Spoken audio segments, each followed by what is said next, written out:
Iran supremo బతికున్నాడా లేదా? అసలు కొమైనీ already ప్రాణాలు కోల్పోయారు. అదే ఇన్సిడెంట్‌లో మొక్తజా కొమైనీ తీవ్ర గాయాల పాలై 90% చనిపోయినట్టే అంటూ ట్రంప్ ప్రకటించాడు. ఆయన బతికున్నాడే. నోటి మాటలు, చేతి రాతలతో తప్ప ఈ రోజు వరకు మనిషిని చూపించలేకపోయారు.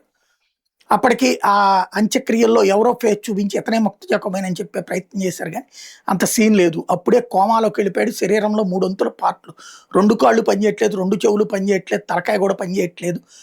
బ్రతికించే ప్రయత్నం చేస్తున్నారన్నారు. అతనిది ఒక సీరియస్ సిట్యుయేషన్. ఇప్పుడు వాళ్ళ అబ్బాయి మొక్తజా కొమైనీ వాళ్ళ అబ్బాయిని మాత్రం లీడ్ చేయించేందుకు సిద్ధపడుతున్నారు మత గురువులు అన్నటువంటి విషయం ఇరాన్‌లో జరుగుతోంది.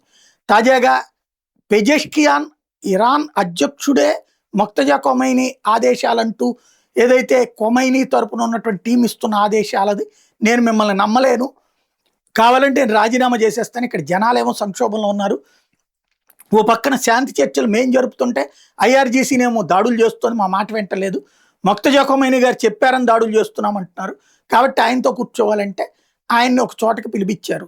బట్ అక్కడ చీకట్లో నేను కలిసింది మొక్తజా కొమైనీనో కాదో నాకు తెలియదని కూడా ఆయన చెప్పుకొస్తున్నాడు. చీకట్లో ఒక మనిషిని చూపించి ఆయనే అని చెప్పి చెప్పుకొచ్చారు. ఇప్పుడు మొక్తజా కొమైనీకి సంబంధించి ఉన్నాడా లేదా అన్న సందేహం మరొకసారి తెర మీదకి వచ్చింది.